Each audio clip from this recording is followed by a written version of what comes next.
Thank you, Safi, for your kind introduction. Good afternoon, ladies and gentlemen. So I will try first to deliver our last panorama of FTTH rollout in Asia Pacific, and then I will follow with extract of one of our quite interesting study on how to monetize FTTH rollout, which is a question very often on the table when discussing with telcos.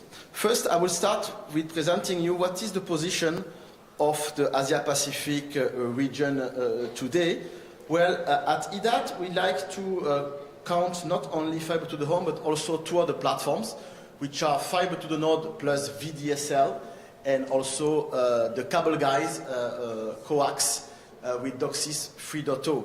You see that in those two family of technology, things are happening quite in equilibrium when you are looking at the VDSL in the Europe, Asia Pacific, and North America.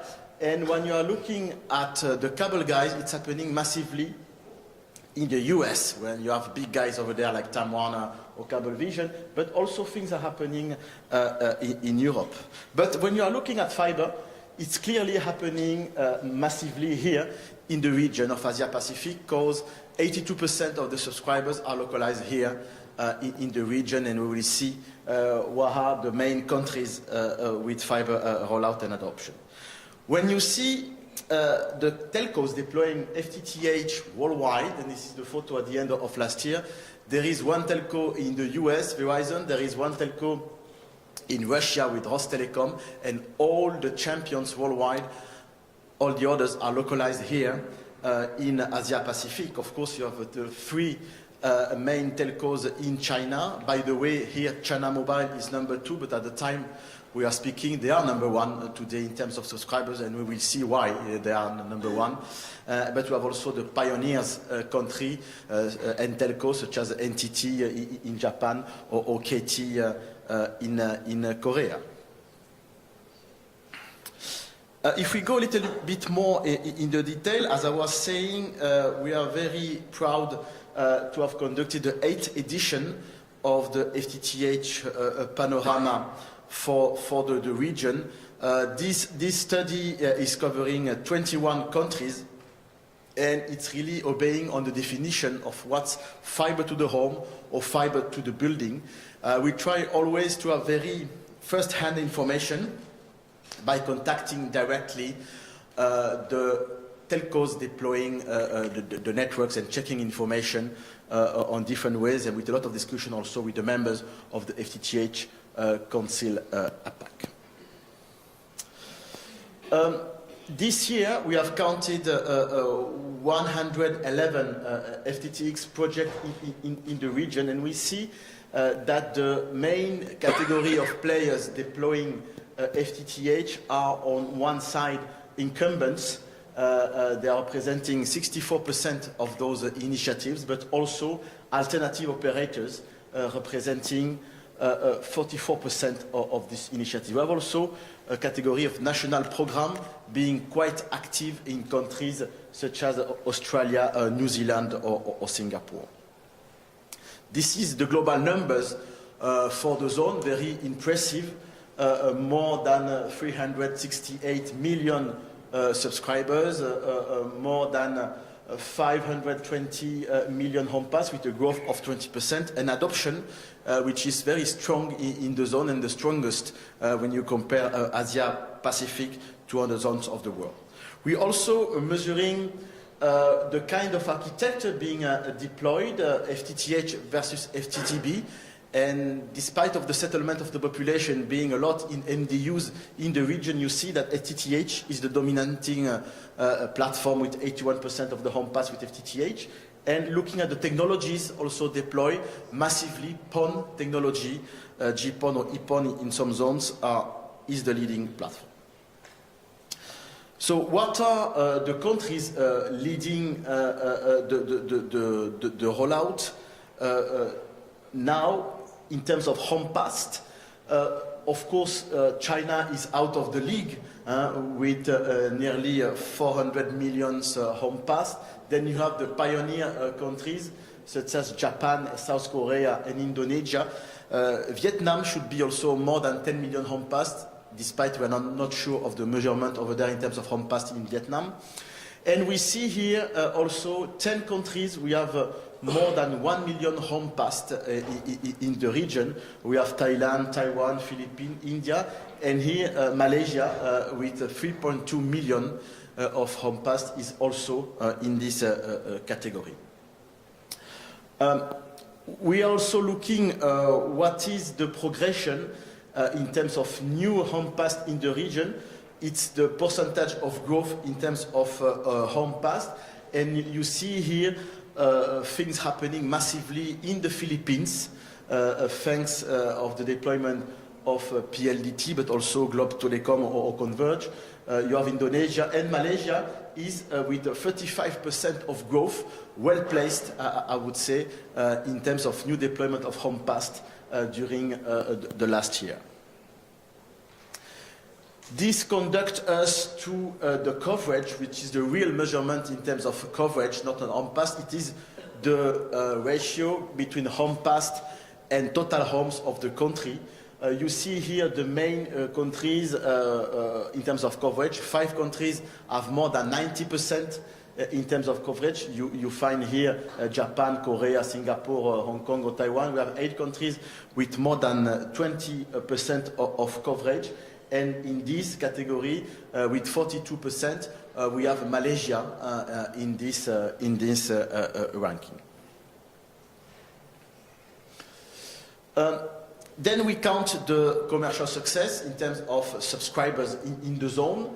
Of course, China again is out of the league with more than 300 million subscribers. Then we have Japan and South Korea in the second category, I would say. I would like to point out also the progress of Vietnam again with more than 9 million subscribers. And then you have here the other category in terms of volume. Malaysia here is counting more than 1 million FTTH subscribers, and we estimate this at 1.3 million at the end of last year. Again, we have measured also the variation for the new year. It means the growth in terms of new subscribers. Thailand is progressing, Vietnam also is progressing, Indonesia, Philippines are progressing, and here for Malaysia the growth is not negligible with plus 19% in 1 year when we talk about subscribers.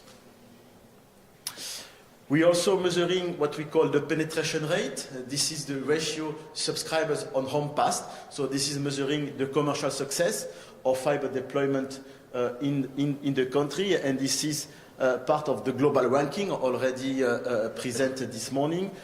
We have 13 countries among the global ranking in the zone.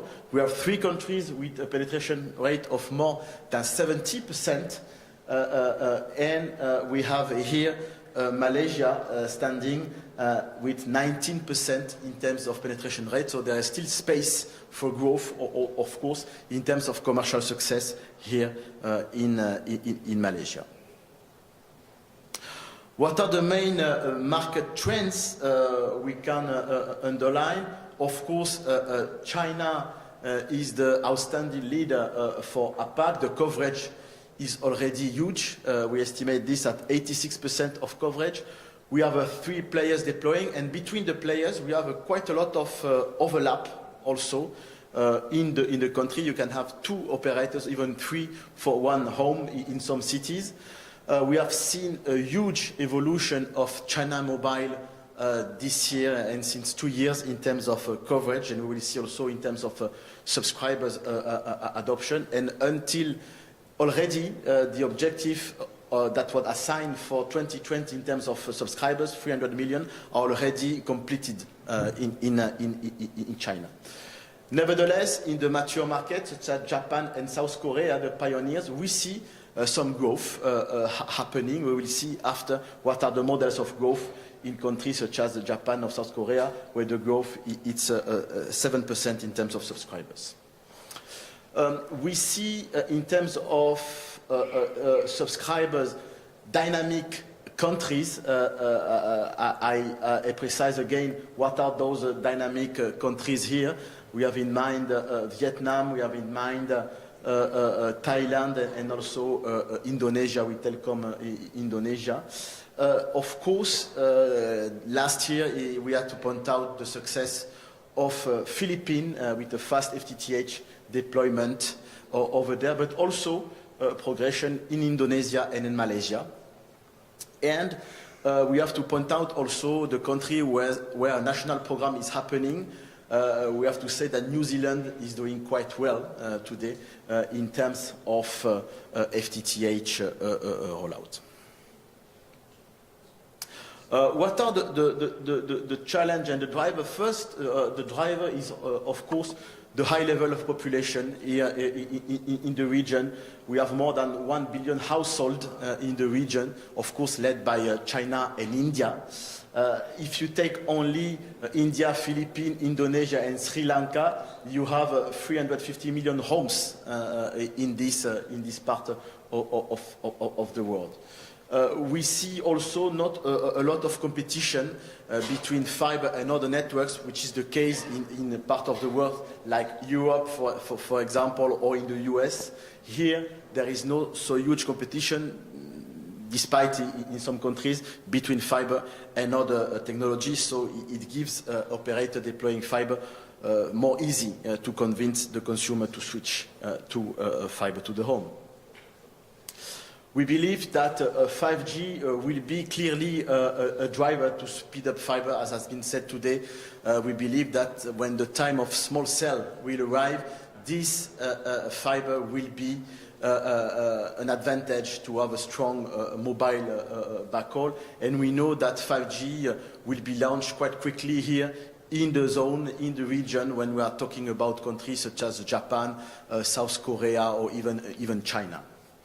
We believe also that because of the huge settlement of population in cities here in the region and fiber being deployed, smart city is really a driver also with fiber, and we will have the pleasure to work on the first Smart City Award that will be presented in the next conference of the FTTH Council APAC in Wuhan.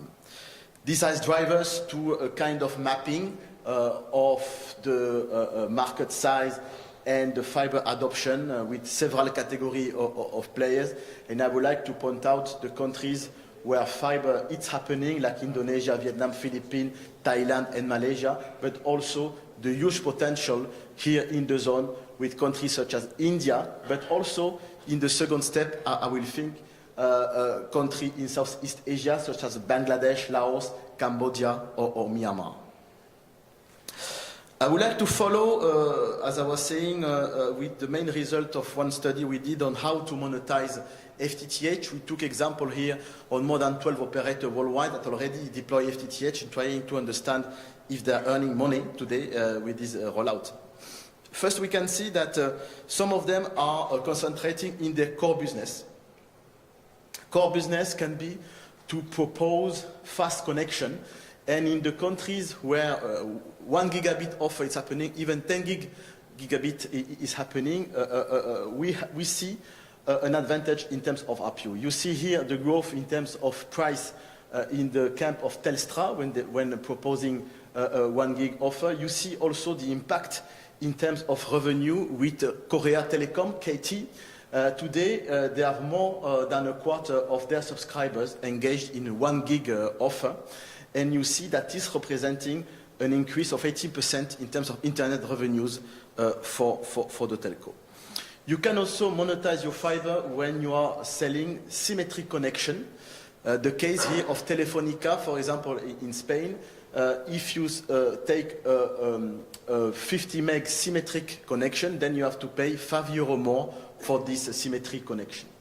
You can monetize also if you propose low latency, especially used for online gamer, which is quite successful today on the gaming industry, but it can be the case also with virtual reality. This is the case in the region with a very successful ISP, MyRepublic in Singapore, but also today available in Indonesia and New Zealand. Here you have to pay €6 more to have a short latency offer and a 1 gig connection. In some cases also in the US or in the UK, you have to pay an addition plan if you go upside your cap. If you're consuming more than 1 terabyte, then you have to pay for the extra bandwidth you are consuming. Of course, depending on the competition in the market, you see here the variable price point for a triple play, more or less 100 meg offer. You see that price can be like a dream for all the telco in the US, where Verizon is charging more than $250 for triple play, up to China Telecom, when you can find the offer at 10 euros. So the range is really very large, depending on the market you are and the level of competition. We have seen also the relation between broadband and the migration to fiber to the home. Most of the time, it's a continuity of strategy, so the telco sell fiber at the same price of the classic broadband, and they expect to add value-added services. Nevertheless, we see some different cases, like the case of Verizon, selling price much more higher than classic broadband, or also a kind of incentive strategy. The case of BT, for example, if you want to access the HD plus TV of BT, you have to subscribe a fiber to the home plan to access to this kind of content. You can have example of high price coming from Switzerland, also with Swisscom. They propose this triple play offer, allowing them to leverage the ARPU. And on the other side, you see the strategy of China Telecom. Here, they propose very low price, up to 10 euro a month for a 50 meg fiber plan. But of course, you see that the ARPU can decrease, but because of the volume of the used Chinese market, nevertheless, they have seen an increase in terms of broadband revenue for China Telecom. Of course, it is because of the particularity of the Chinese market. So this was really if you have to concentrate on your core business, but we have seen also other strategy when players can find new revenue streams.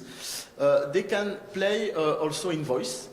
Some of them charge a separately price to call for mobile, for example, in the triple play. Some of them are fixed operator going to mobile, and they can, for example, in the case of Free in France, they can attract wireless customer with special offer on mobile plan. I mean, they offer an unlimited mobile plan for their wireline customer. The case of Japan is also interesting. The case of NTT, now since 2015, they can sell fiber services to its subsidiary Docomo, the mobile arm of NTT, and this is quite significant as they are counting nearly 3 million fiber customer in this offer to Docomo. In the other side, and I will come back on this, China Mobile, to attract and to find new customer on fiber, they can offer you fiber to the home if you have subscribed to some mobile plan of China Mobile. Of course, content strategy is also key to attract fiber customer. We know that this convergence between content and pipe, it's happening big in the US with the Comcast NBC merger, with AT&T DirecTV, AT&T Time Warner merger. We know also that some telcos are investing hard also to acquire sport rights. It is the case, for example, of BT when acquiring the first league match. It can appear a costly strategy, but nevertheless, if you compare what they pay for the TV sport program compared to the total capex of a telco, it's not a huge investment finally, but it has to be renewed every 3 or 4 years for having the market, so it can be considered as a risky strategy also. Finally, we know that the format of video is changing. 4K is there, 4K HDR is there, and 8K is already trial in Japan. So those new formats will require also more and more bandwidth and will give the opportunity to differentiate, so to monetize also a fiber connection. We have seen also a new business model being introduced, what we call the B2B2X model, appearing in a quite saturated market, speaking of fiber in Japan, for example. Here, NTT can sell to third parties a fiber connection. It's called the Ikari business model. So NTT can sell, as a wholesale, FTTH to service providers, should be mobile, MVNO, ISP, or even players of other industry. And this is quite successful because in 2017, this representing 40% of the whole FTTH subscribers in this model. So this is quite significant. In the other side, we call this the lost soldier strategy because it is unique worldwide. This explains the success of China Mobile in terms of fiber subscription. If you are already a China Mobile subscribers with a certain mobile broadband package, then fiber is offered to you in the subscription. So this allows a tremendous growth quite rapidly for China Mobile, of course. Finally, it has been already discussed. We think that, 5G is coming. I was a few weeks ago discussing with Verizon and ITT in the US, and they have launched already a few weeks ago their fixed wireless access in 5G. This is the first application of 5G with fixed wireless. But we believe also in the second step that will be used to connect the 5G station, and in particular, the small cells that will be necessary. We see also some threat when a player like Verizon is using this 5G for the last drop. In some cases, instead of doing the last drop with fiber, they are doing the last drop with a 5G connection. So this is the summary of this how to monetize FTTH study. Depending on your level of competition, being a player deploying FTTH, you can play on different strategy, monetization, quality of service, pricing policy, bundle strategy, going even to new business model. So this is really a part of one of our report where we analyze here several players listed here in detail, and this is part of our research catalog. You have here a list of study proposed recently by IDAT and also a worldwide FTTX data set proposed by IDAT. So if you want to know more, I will be happy to help. And I would like to conclude with a personal touch. Even if I am going worldwide to push fiber at my home, and with my new child, Jules, born at the end of 2016, it was very sad because fiber was not in my home. But recently, we have fiber, so now he's very happy and can enjoy fiber to the home. Thank you very much.